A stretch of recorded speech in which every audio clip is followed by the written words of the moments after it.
प्रथम पोस्ट. फक्त आणि फक्त वंचित बहुजन आघाडीला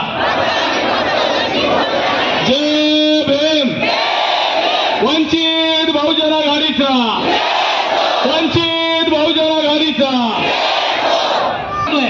निश्चितपणे तुमच्या बळावर ही फाईट करतो आणि असा हा उमेदवार तुमच्यातला उमेदवार तुमचा भाऊ सामान्य गर्दी हे सांगते की विनोद भाऊ कुठला साखर कारखाना नाही, कुठल्या प्रकारची.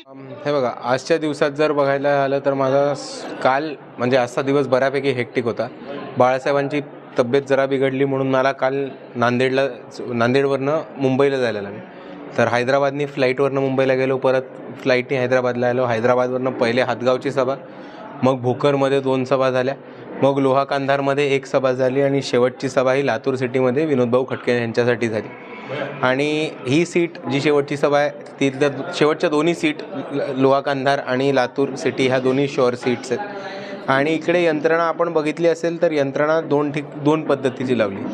एक, वंचित बहुजन आघाडीचे कार्यकर्ते आणि वंचित बहुजन आघाडीची बूथपर्यंत जी बांधणी झाली होती ती अख्खी यंत्रणा विनोद भाऊंच्या मागे ठामपणे.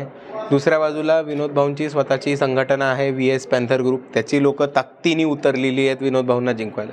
आणि त्याच्याहून महत्त्वाचं मला एक सांगायचं आहे, जे आज लातूरमध्ये कळलं की इकडचे पारंपरिक घराणेशाही चालते.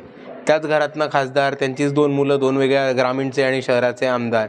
आणि ह्या घराणेशाहीला आणि या एका कुटुंबीय सत्तेला इकडची जनता थकलेली आहे. आणि आपल्याला दिसेल की विनोद भाऊंच्याच मागे अख्खी जनता त्यांची यंत्रणा बनवून काम करताना दिसते. म्हणजे जर तुम्ही विरोधकांची रॅली बघितल्या तर तिकडे विनोद भाऊंनी उपस्थित केलेले प्रश्न हे तुम्हाला बॅनरच्या स्वरूपातनं किंवा नाऱ्यांच्या स्वरूपातनं दिसेल.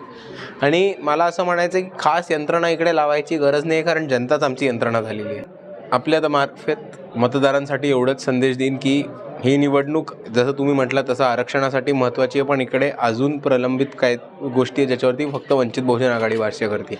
शेतकऱ्यांची हाल आपण बघतोय आणि आज वंचित बहुजन आघाडी एकच पक्ष आहे जो MSP शेतकऱ्यांच्या शेतमालाला हमी भाव ही भूमिका घेऊन उतरले. KG to PG शिक्षण, इकडे सरकारी नोकऱ्या ज्या पदं आहेत जेथे 200 पदं हे OBCसाठी प्रत्येक जिल्ह्यामध्ये रिक्त आहेत. आपण समाज कल्याण खातं बघितलं तर 1 लाखपेक्षा जागा ह्या रिक्त आहेत. त्या भरून इकडच्या वंचित तरुणांच्या हाताला रोजगार द्यायचं काम हे वंचित बहुजन आघाडी नक्कीच करणार आहे. आणि त्याचबरोबर आपण बघितलं असेल तर जोशाबा समानपत्र जो आमचा जाहीरनामा आहे, ज्योती शाहू बाबासाहेब ह्या नावाने आमचं समानपत्र काढलेलं आहे.